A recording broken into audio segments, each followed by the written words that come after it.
ஒரு விமானம் இயக்கும் போதும் அந்த விமானம் வந்து சரியா இருக்கா இல்லையா, அந்த விமானி வந்து அது சரியான லைசன்ஸ்ட் ஆளா இல்லையா, எல்லாமே பார்த்து இயக்க வேண்டியது டிஜிசிஏவோட ஒரு பொறுப்பு.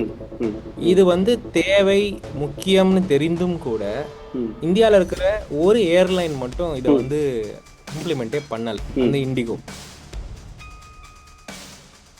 உங்களுக்கு எல்லாருக்கும் தெரியும், எலக்டோரல் பாண்ட்ஸ்னு வந்து கார்பரேட்டுகள் வந்து பார்ட்டிகளுக்கு பண உதவி செய்யறதுக்கான ஒரு பேக்டோர் முறையை கொண்டு வந்தாங்க.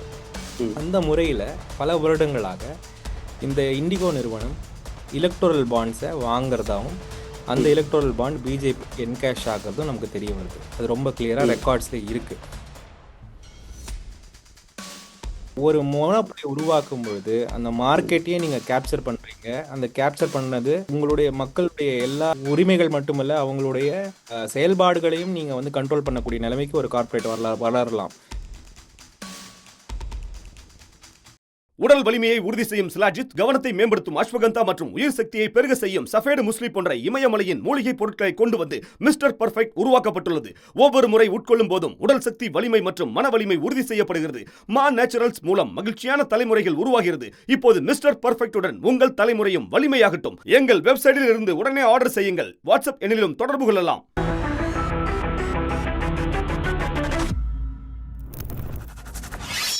வணக்கம்.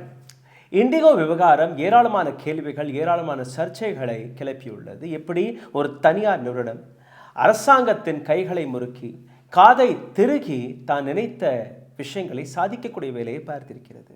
இண்டிகோ மட்டுமல்ல, அடானியிலிருந்து தொடங்கி அம்பானி வரை இந்த நாட்டுக்கு கூடிய 1% மக்கள் கையில் எப்படி 40% சொத்துக்கள் மாறியது என்கிற ஏராளமான கேள்விகளை இன்னைக்கு நாம் பார்க்க போகிறோம். இதை பற்றி மிகவும் ஆழமாக பேசுவதற்காக சசிகாந்த் செந்தில் ஐயா அவர்கள், அதாவது எம்பி ஃப்ரம் காங்கிரஸ், இணைந்திருக்கிறார். ஐயா வணக்கம். இண்டிகோ விவகாரத்தை பற்றி நேற்று ஒரு ப்ரெஸ் மீட்டும் நீங்கள் வெளியிட்டிருந்தீர்கள். அதில் ஏராளமான கேள்விகள் மற்றும் இண்டிகோ மீது ஏராளமான அலிகேஷன் நீங்கள் எடுத்து வைத்திருக்கிறீர்கள். அதை பற்றி கொஞ்சம் விவரமாக நீங்கள் எடுத்து வைக்கலாம். இல்லை, இந்த பிரச்சனை வந்து ஏதோ எதிர்பாராத நடந்த ஒரு சம்பவம் இல்லை. இது வந்து 2 வருடமாக அரசாங்கத்தின் ஒரு இன்ஸ்ட்ரக்ஷன். அந்த எஃப்டிடிஎல், ஃப்ளைட் டியூட்டி டைமிங்ஸ் லிமிட்ஸ்ன்னு ஒரு இன்ஸ்ட்ரக்ஷனை வந்து நோட்டிஃபை பண்ணி அரசாங்கம் வந்து 2 வருஷம் ஆகுது. இந்த இன்ஸ்ட்ரக்ஷன் எதுக்குன்னா, தொடர்ந்து பல விமான விபத்துகள் நடப்பதற்கு முக்கியமான காரணம் வந்து விமானிகளுக்கு சரியான ரெஸ்ட் இல்லை அப்படின்ற ஒரு காரணத்திற்காக, அவர்களுடைய டியூட்டி டைமை வந்து கம்மி பண்ணுறதுக்காக இந்த எஃப்டிடிஎல் கொண்டு வந்தாங்க குளோபல் ஸ்டாண்டர்ட்ஸில். இது வந்து ஒரு பயணிக்கும் ஒரு ஏர்லைனுக்கும் முக்கியமான ஒரு இன்ஸ்ட்ரக்ஷன். இது எல்லாருமே எந்த விதமான இதில் வந்து கன்ஃபியூஷனும் கிடையாது. உங்களுக்கே தெரியும், ஒரு விமானம் என்பது ஒரு இன்சிடென்ட் நடந்ததுன்னா அதுலேருந்து உயிர் தப்பிப்பதே அரிது. அதனால வந்து இந்த மாதிரி எக்ஸ்ட்ரா ப்ராவிஷன்ஸ்லாம் ஏவியேஷன்ஸில் உண்டு.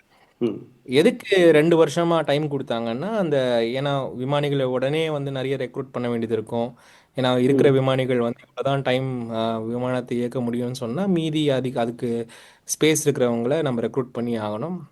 அதனால அந்த 2 வருஷம் எல்லாருக்கும் கொடுத்தாங்க. எல்லா ஏர்லைனும் இதுக்கு கம்ப்ளை பண்ணாங்க. இதை கம்ப்ளை பண்ண வைக்க வேண்டிய பொறுப்பு வந்து டிஜிசிஏ அப்படின்னு ஒரு இயக்கம். அதுக்கு அந்த டிஜிசிஏக்கு தான், டைரக்டர் ஜெனரல் சிவில் ஏவியேஷன், அவங்களுக்கு தான் அந்த பவர்ஸ் உண்டு.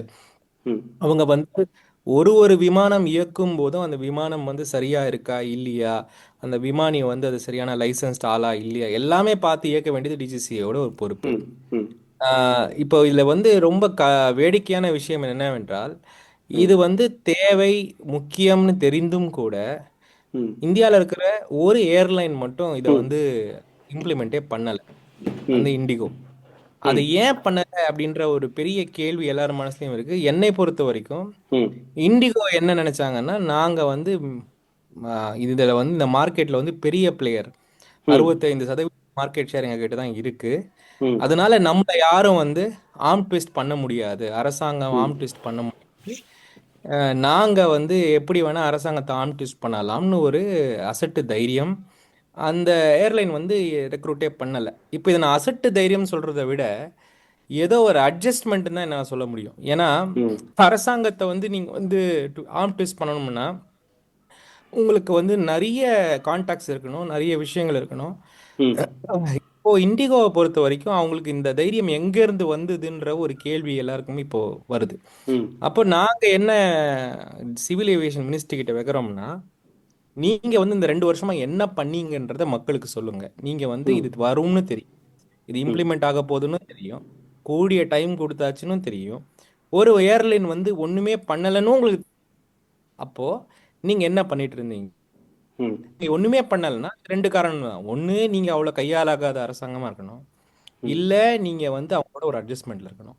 ம். ஆஹ் இதுக்கு மூல கரு எல்லாம் எங்க இருக்குன்னு நம்ம அலசி பார்க்கும் பொழுது, உங்களுக்கு எல்லாருக்கும் தெரியும், இந்த எலக்டோரல் பாண்ட்ஸ்னு வந்து கார்ப்பரேட்டுகள் வந்து பார்ட்டிகளுக்கு பண ம். உதவி செய்யறதுக்கான ஒரு ஒரு பேக்டோர் முறையை கொண்டு வந்தாங்க. ம். அந்த முறையில ம். ஆஹ் இந்த கடந்த பல வருடங்களாக இந்த இண்டிகோ நிறுவனம் எலக்டோரல் பாண்ட்ஸை வாங்குறதாவும், அந்த ம். எலக்டோரல் பாண்ட் பிஜேபிக்கு என்கேஷ் ஆகிறதும் நமக்கு தெரிய வருது. அது ரொம்ப கிளியரா ம். ரெக்கார்ட்ஸ்ல இருக்கு. ம். உங்களுக்கு தெரியும், இந்த எலக்டோரல் பாண்ட்ஸை யார் வாங்கினா என்ன வாங்கினான்ற விஷயத்த வந்து மக்களுக்கு சொல்லணும்னு போது கூட பாஜக சொல்லக்கூடாதுன்னு போய் அங்கே நீதிமன்றத்தில் முறையிட்டாங்க. அதை மீறி நீதிமன்றம் ஆர்டர் கொடுத்ததுனால தான் அதை வெளியிட்டாங்க. ம். இன்னைக்கு வந்து ஒரு பிளேயர் வந்து எப்படி இந்த ஏவியேஷன் செக்டரில் ஒரு மோனோபோலி பிளேயராக வளர்ந்தாங்க. அவங்க மோனோபோலி பிளேயராக வளர்ந்தது மட்டும் இல்லை, அரசாங்கத்தையே நாங்கள் காம்ப்ரமைஸ் பண்ணலாம்ன்ற அளவுக்கு தைரியம் வந்ததுக்கு அது மட்டுமே தான் காரணம், வேற ஒன்றுமே காரணம் கிடையாது. இந்த ட்ரெண்ட் வந்து நம்ம இங்கே மட்டும் பார்க்கல, எல்லா செக்டர்லையும் நம்ம பார்க்குறோம். ம். அதுதான் நாங்கள் ப்ரெஸ் மீட்டில் மக்களுக்கு முன்னாடி எடுத்து வச்சோம். இந்த இந்த இந்த நெக்ஸஸ் பின்னாடி இருக்கிறதுனால தான் இண்டிகோவுக்கு அந்த தைரியம் வந்ததுன்றத மக்கள் ம். மன்றத்தில் நாங்கள் வச்சோம். ம். சார், இதே இடத்துல இன்னொரு தகவல் கசிந்து வருகிறது. அடானி இண்டிகோவை வாங்கப் போவதாகவும், அடானியோடைய விவகாரத்தை நீங்க பார்த்தீர்கள்னா, நவம்பர் 27ஆம் தேதி அடானி ஒரு கம்பெனியில் இன்வெஸ்ட்மெண்ட் செய்கிறாரு. கிட்டத்தட்ட ஒரு 72% இன் ஃப்ளைட் சிமுலேஷன் டெக்னிக் சென்டர் என்கிற இந்த கம்பெனி பைலட்ஸ்களுக்கு ட்ரைனிங் கொடுக்கக்கூடிய ஒரு கம்பெனி. இந்த இன்வெஸ்ட்மெண்ட் நடந்து முடிஞ்சு 5வது நாள் திடீர்னு நீங்கள் பார்த்தீர்கள்னா, இண்டிகோ ஃப்ளைட்ஸ் விமானங்கள் பறக்காமல் டிலே ஆகிறது, எல்லா சர்ச்சுமே நீங்கள் பார்க்குறீங்க டிசம்பர் 4ஆம் தேதியிலிருந்து. So is there anything to do with Adani sure? I think அதில் வந்து எந்த மாற்று கருத்தும் கிடையாது. நிறைய விஷயங்கள் இதில் இன்டர்மிங்கிள் ஆகிட்டு இருக்கு. அடானி நீங்கள் பார்த்தீங்கன்னா, நம்மளுடைய வெஸ்ட் கோஸ்டில் இருக்கிற எல்லா ஏர்போர்ட்டையும் நீங்கள் அதானி கிட்ட கொடுத்துட்டாங்க. சின்ன சின்ன ஏர்போர்ட்ல இருந்து பெரிய பெரிய ஏர்போர்ட் வரைக்கும் அதானி கையில் கொடுத்தாச்சு. எந்த அளவுக்கு அவங்களுடைய ஆதிக்கம் இன்னைக்கு ஏவியேஷன் செக்டரில் வந்துட்டு இருக்குன்னா, ஆம், ஒரு கம்ப்ளீட் மோனோபோலி பிளேயராக அவங்க மாறுறதுக்கான எல்லா வாய்ப்புகளும் அவங்க பண்ணிட்டு இருக்காங்க. இப்படி தான் வந்து நீங்கள் மீடியா இன்னைக்கு எடுத்து பார்த்தீங்கன்னா, பல மீடியாக்கள் அதானி வாங்கியாச்சு. என்டிடிவி கடைசியாக அந்த ஸ்டேக்கையும் வாங்கிட்டாங்க. அதே மாதிரி இன்னைக்கு வந்து எனர்ஜி செக்டர், டெலிகாம், எல்லா இடத்துலையுமே வந்து அதானியுடைய கம்பெனி தான் வந்து இன்னைக்கு முழு வீச்சாக நடந்து கொண்டிருக்கிறது. அப்படி இண்டிகோ வாங்கிறது அப்படின்ற ஒரு செய்தி வந்து எனக்கு வந்து வியப்பாவோ ஆச்சரியமாவோ இல்லை. கண்டிப்பாக அது நடக்கிறதுக்கான எல்லா வாய்ப்புகளும் உண்டு. Right sir. மொனோபொலி கடந்த 11 ஆண்டுகளாக நீங்கள் பார்த்தீர்கள்னா, டெலிகாமாக இருக்கட்டும், பவர் செக்டராக இருக்கட்டும், அல்ல எஜுகேஷனாக இருக்கட்டும், மெடிக்கல் இண்டஸ்ட்ரியாக இருக்கட்டும், எதுவாக இருந்தாலுமே அதில் ஒரு பிளேயர் அல்ல 2 பிளேயர், இதை தாண்டி வேற யாருமே கிடையாது. இது எப்படி நீங்கள் பார்க்குறீங்க? ஒரு இந்தியாவுடைய எதிர்காலத்திற்கு எந்த அளவில் இது ஆபத்தை எடுத்துக்காட்டப் போகிறது? இந்த இன்சிடென்ட்டே ஒரு ட்ரெய்லர் தான். இது வந்து வழக்கமாக வந்து பாமர மக்கள் இந்த மாதிரி அவஸ்தைப்படுவாங்க. இந்த தடவை வந்து மிடில் கிளாஸ் அவஸ்தைப்படுறன்ற ஒரே காரணத்துக்காக தான் இன்னைக்கு இந்த குரல்கள் வருது. ம். இந்த மாதிரி ம். எல்லா செக்டர்லையும் மோனோபோலி பிளேயர் இருக்கும் பொழுது, ஒன்று, மார்க்கெட்டுடைய அந்த ரெகுலேஷனே இருக்காது. மார்க்கெட்டுக்கு வந்து தன்னைத்தானே ரெகுலேட் பண்ணிக்கிற ஒரு திறமை உண்டு. இன்னைக்கு ம். எல்லாருமே மார்க்கெட் சந்தை பொருளாதாரத்தை ஏன் வந்து ஒத்துக்கிறோம்னா, ஓரளவுக்கு அந்த சந்தையே வந்து அந்த அந்த பொருளோட விலையையும் அந்த பொருளுடைய தேவையும் அவைலபிலிட்டியும் அதை என்ஷோர் பண்ணும். அப்போ ம். நீங்க ஒரு மோனோபோலி உருவாக்கும் பொழுது அந்த மார்க்கெட்டையே நீங்க கேப்சர் பண்றீங்க. அந்த கேப்சர் பண்ணது உங்களுடைய மக்களுடைய எல்லா உரிமைகள் மட்டுமல்ல, அவங்களுடைய செயல்பாடுகளையும் நீங்க வந்து கண்ட்ரோல் பண்ணக்கூடிய நிலைமைக்கு ஒரு கார்ப்பரேட் வளரலாம். ம். அதனாலதான் மொனோபோலியை அவாய்ட் பண்றதுக்கு நமக்கு காம்படிஷன் கமிஷன் இந்த மாதிரி நிறைய விஷயங்கள் இருந்தாலுமே கூட, அரசாங்கம் முழு வீச்சாக ஒரு நபருக்கு எல்லாத்தையும் எல்லா செக்டரையும் கையில் கொடுக்கணும்னு முனைப்பாக இருக்கும் பொழுது, அவருக்கு ஏத்த மாதிரி எல்லா விஷயத்தையும் பண்றாங்க. இன்னொரு விஷயம் நீங்க நல்லா புரிஞ்சுக்க வேண்டியது, இது வரைக்கும் வந்து நடந்த ஸ்டாக் மார்க்கெட்டோடைய ஸ்கேம்ஸ் எல்லாம் நீங்க எடுத்து பார்த்தீங்கன்னா, என்னை பொறுத்த வரைக்கும் பெரிய ஸ்கேமே அதானியை பத்தி வெளியே வந்த விஷயம்தான்.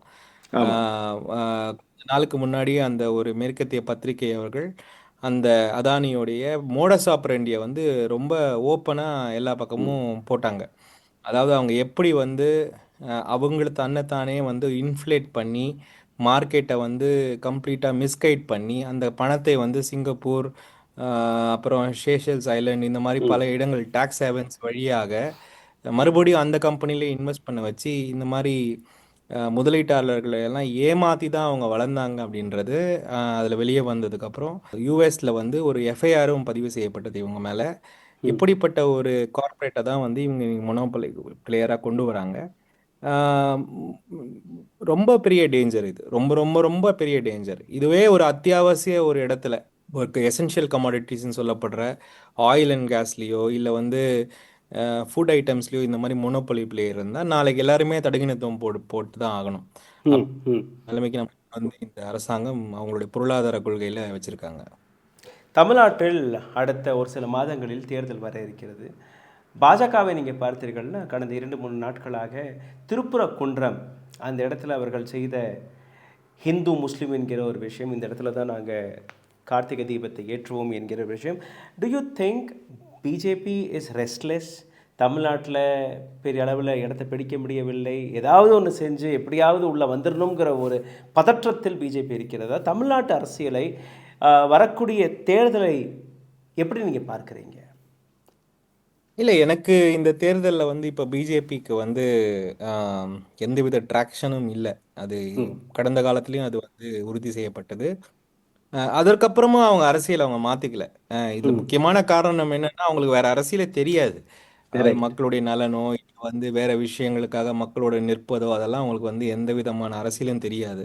அவங்களுக்கு தெரிஞ்சது ஒரு அரசியல் தான். அந்த அரசியல் வந்து தமிழ்நாட்டில் வேலை செய்ய மாட்டேங்குது. ம். அவங்க எந்த பூட்டுக்கு வேணா ஒரு சாவி தான், அந்த பூட்டு இங்கே தமிழில் திறக்க மாட்டேங்குதுன்றது தான் உண்மை. அதனால அவங்க மேலும் மேலும் அவங்க அந்த அரசியலை செய்யும் பொழுது அவர்களுக்கு பின்னடைவு தான் ஏற்படுமே தவிர ம். எந்த விதமான முன்னெடுப்பும் ஏற்படாது. இன்ஃபேக்ட் அவங்க கூட சேர்றவங்க எல்லாருக்குமே அந்த பின்னடைவு ஏற்படும். இன்னைக்கு கூட நான் சொல்லிட்டு இருந்தாங்க, ஏடிஎம்கே வந்து அவங்கள தன்னைத்தானே தூரப்படுத்திக்கிட்டாங்க இந்த விஷயத்துல இருந்துன்னு ம். சொன்னாங்க. அது எந்த ம். அளவுக்கு உண்மைன்னு தெரியல, பார்க்கணும் இனிமேதான் நியூஸ். பட் இருந்தாலுமே கூட இந்த அரசியல் தமிழ்நாட்டில் செல்லாது. அதை எந்த அளவுக்கு அவங்க இன்னும் வீரியமாக எடுக்கிறார்களோ அந்த அளவுக்கு அவர்களுக்கு பின்னடைவு தான். தமிழ்நாட்டில் அவருக்கு எந்த விதமான முன்னெடுப்பும் இருக்காது. Sir, I'm just trying to go into the last section of my interview. 2 மிக முக்கியமான கேள்விகள்.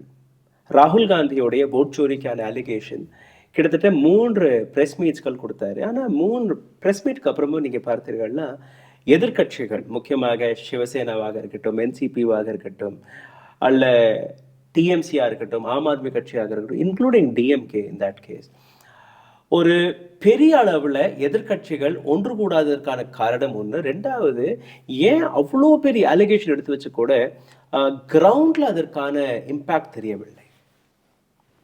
இல்ல இது வந்து பீகார்ல நிச்சயமாக தெரிய வந்தது இனிஷியல் ஸ்டேஜ்ல. பட் அதுக்கப்புறம் அது கேரி ஃபார்வர்ட் ஆகாததுக்கான காரணம் என்ன சார்? மக்களிடம் வந்து இந்த விஷயம் வந்து நம்ம மக்கள் மன்றத்தில் எடுத்து வைக்கிறோம். இந்த விஷயத்தை வந்து இதுக்கு 2 காரணம் இருக்கு. ஒன்று வந்து இதை வந்து அஜெண்டாவாக மாத்துறது வந்து மெயின் ஸ்ட்ரீம் மீடியா தான். மெயின் ம். ஸ்ட்ரீம் மீடியா வந்து என்னைக்குமே இந்த மாதிரி மக்களுக்கு புலப்படாத சில விஷயங்களை வந்து சிம்பிளிஃபை பண்ணி மக்களிடம் கொண்டு சேர்ப்பது தான் அந்த காலத்தில் ஜேர்னலிசமோட வேலையாகவே இருந்தது.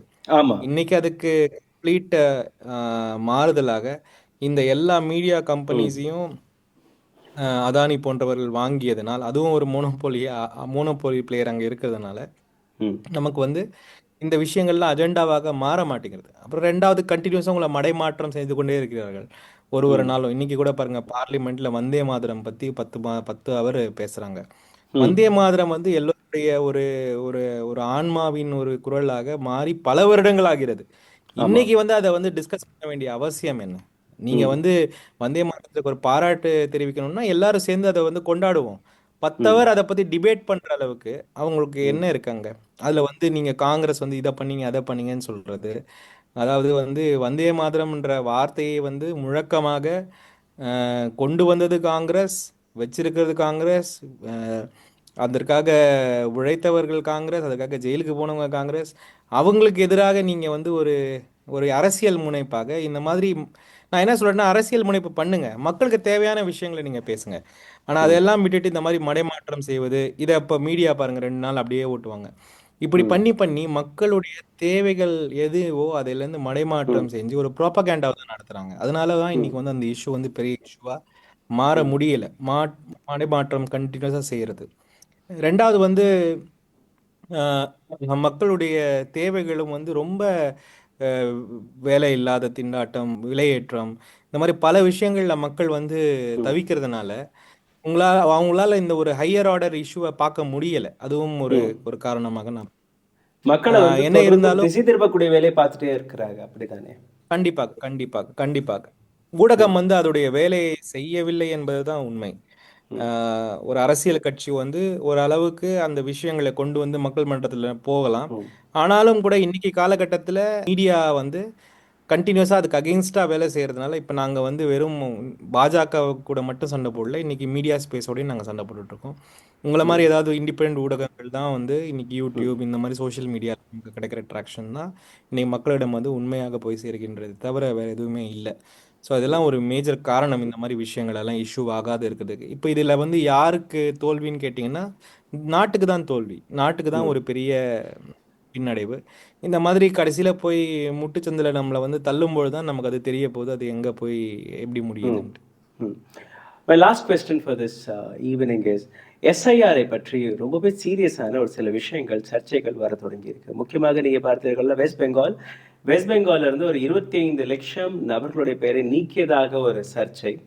ரெண்டாவது, தமிழ்நாட்டில இருந்து கிட்டத்தட்ட ஒரு 74 லேக் மக்களை நீக்கக்கூடிய அந்த சந்தேகம் கிளம்பி இருக்கு. ரெண்டாவது, வட இந்தியர்கள், முக்கியமாக மைக்ரண்ட் ஒர்க்கர்ஸ், தமிழ்நாட்டில் பார்த்தீங்கன்னா as per eShram portal it is 92 lakhs. As per ministry of லேபர்னு நீங்கள் பார்த்தீங்கன்னா இட் இஸ் 35 லேக்ஸ். இப்போ say for example a person coming from Uttar Pradesh ஒரு பீகார், அவருக்கு தமிழ்நாட்டை பற்றியும் தெரியாது, தமிழ்நாடு அரசியலை பற்றியும் தெரியாது. அவர்களுக்கு தெரிஞ்ச ஒரே சின்னம் பிஜேபி மட்டும்தான்.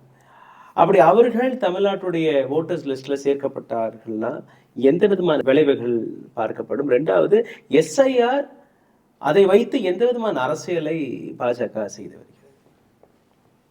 இல்லை, இந்த எஸ்ஐஆரே ஒரு ஃபேக் எஸ்ஐஆர் என்னை பொறுத்த வரைக்கும். ஏன்னா நான் 7 வருஷம் அந்த வேலையை பார்த்துருக்கேன், எனக்கு அது நல்லா தெரியும் அது எப்படி ம், பண்ணணும்னு. எஸ்ஐஆர் பண்ணணும்னா மினிமம் உங்களுக்கு 6-7 மாதம் தேவைப்படும். ம், ஏன்னா அது ஒரு சென்சஸ் மாதிரி தான். அது வந்து ம், ஒரு ஒரு வீடுகளுக்கும் போய் ம், இப்போ சிம்பிளான ஒரு விஷயம் நான் சொல்றேன் ராகுல். ஒருத்தருடைய பேர் வந்து ஓட்டர் லிஸ்ட்ல வரணும்னா 3 விஷயம் ம், தேவை. ம், ஒன்று, அவர் வந்து நாட்டுடைய பிரஜையா இருக்கணும். ம், ரெண்டாவது வந்து அவருக்கு வயசு 18க்கு மேல இருக்கணும். ம், மூணாவது வந்து அவர் இந்த இடத்துல வந்து வசிக்கிறவரா இருக்கணும். இந்த 3 தான் ம், ஒருத்தருடைய பேர் ஓட்டர் லிஸ்ட்ல வரணும்னா தேவை. ம், இன்னைக்கு வந்து எஸ்ஐஆர் அவங்க ஏன் கொண்டு வந்தாங்கன்னு அவங்க என்ன காரணம் சொல்றாங்கன்னா, ஓட்டர் லிஸ்ட்ல வந்து நாங்க தேவையில்லாத பேர்கள் எல்லாம் எடுக்க போறோம். ம், அப்படின்னா என்ன அர்த்தம்னா, நம்ம தமிழ்நாடு எடுத்துக்கோங்களேன். ம், தமிழ்நாட்டில் வந்து அஹ், ஒருத்தங்கள இந்திய பிரஜையா இல்லையான்ற கேள்வி இடம் இல்லை. இங்க இருக்கிறவங்க முக்கால்வாசி இந்திய பிரஜை தான், வெளியிருந்து வந்தவங்க யாரும் கிடையாது. 18 வயசா இல்லையான்றத டாக்குமெண்ட் வச்சு நம்ம பார்த்துக்கலாம். ம், அதே மாதிரி இந்திய பிரஜையா இல்லையான்ற டாக்குமெண்ட் வச்சு பார்த்துக்கலாம். இந்த மூணாவது ஒரு விஷயம் இருக்குல்ல, இவங்க இங்க வசிக்கிறாங்களா என்பது, அதை ம், பார்க்க டாக்குமெண்ட் எல்லாம் எதுவும் கிடையாது. அதை ம், பார்க்கணும்னா லோக்கல் என்கொயரின்னு சொல்லப்படுற அந்த இடத்துல போயிட்டு விசாரிச்சு அதற்கான ஆதாயங்களை தேடி ஒரு ஸ்பீக்கிங் ஆர்டர் சொல்லுவோம். ஸ்பீக்கிங் ஆர்டர் பாஸ் பண்ணாதான் அவங்க அங்கே இருக்கிறதா நம்ம முடிவு செய்ய முடியும். ம், இப்போ ஒருத்தருடைய பேரை இன்னைக்கு ம், எஸ்ஐஆர் பண்றதுக்கு அவங்க என்ன காரணம் சொல்றாங்கன்னா, இந்த மாதிரி பல பேர்கள் வந்து தேவையில்லாதவர்கள், வசிக்காதவர்கள் பேர்லாம் இருக்கு, அதான் எடுக்க போறோம் அப்படின்னாங்க. இப்போ நான் கேட்குற கேள்வி என்னன்னா, இப்போ நீங்க பண்ணிருக்க எஸ்ஐஆர்ல நீங்க ஒரு ஃபார்ம் கொடுக்குறீங்க, எனாமரேஷன் ஃபார்ம். அந்த எனுமரேஷன் ம். ஃபார்ம்ல நான் ஃபில் பண்ணி கொடுக்குறேன், எங்க வீட்டில் இவ்வளோ 3 பேர் இருக்காங்கன்னு. அது கூட நான் டாக்குமெண்ட் வச்சு கொடுக்குறேன், என் பேரை நீங்க ஆட் பண்ணிடுறீங்க. நான் இங்க வசிக்கிறேனா இல்லையான்னு எங்க பாக்குறீங்க? கரெக்ட். கண்டிப்பாக அதை பார்க்கவே இல்லை. ம், நீங்க எந்த காரணத்தை சொல்லி எஸ்ஐஆர் பண்றீங்களோ அதையே நீங்க பண்ணலன்றதான் என்னுடைய ம், குற்றச்சாட்டு. ஏன்னா ம், அப்படி பண்ணணும்னா உங்களுக்கு 6 மாசம் தேவை. ம், so it is a fake exercise being ton. தொடர்ந்து ராகுல் காந்தி எல்லா ஓட்டர் லிஸ்ட்ல இருக்கிற ஓட்டைகள் எல்லாம் எடுத்து காட்டுறதுலேருந்து தப்பிக்கிறதுக்காக, பாஜகவுடைய இன்டர்னல் அஜெண்டாவை புஷ் பண்றதுக்காக வறுமை கோட்டில் கீழ் இருக்கும் எளிய நலிந்த மக்களுடைய பெயர்களை அங்கேருந்து எடுக்கிறதுக்காக இவங்க பண்ற எக்ஸசைஸை தவிர வேற எதுவும் கிடையாது. ரைட். சார், உங்களுடைய நேரத்தை ஒதுக்கி பல கேள்விகளுக்கு பதில் கொடுத்தீர்கள். And I think we should do lot more such videos. ஏன்னா நிறைய இடங்களில் நீங்கள் பார்த்தீர்கள்னா you know statement or something coming from a member of parliament is much valid than we discuss to other people here. So I would love to do at least 1 or 2 videos every week so that people can listen to you more. Thank you so much, sir. Thank you, sir. ஊடகம் corporate அரசியல்வாதிகளின் கைப்பாவையாக அடிமைகளாக இருந்தது போதும், இனி சாட்டை எடுத்து சுழற்றும் நேரம் வந்துவிட்டது. ஊடகம் பொதுமக்களாகிய உங்களுக்காக உங்களாலேயே இயக்கப்பட வேண்டும். ஊடக சுதந்திரத்திற்காக உங்களின் பங்களிப்பை இன்றே அளித்திடுங்கள்.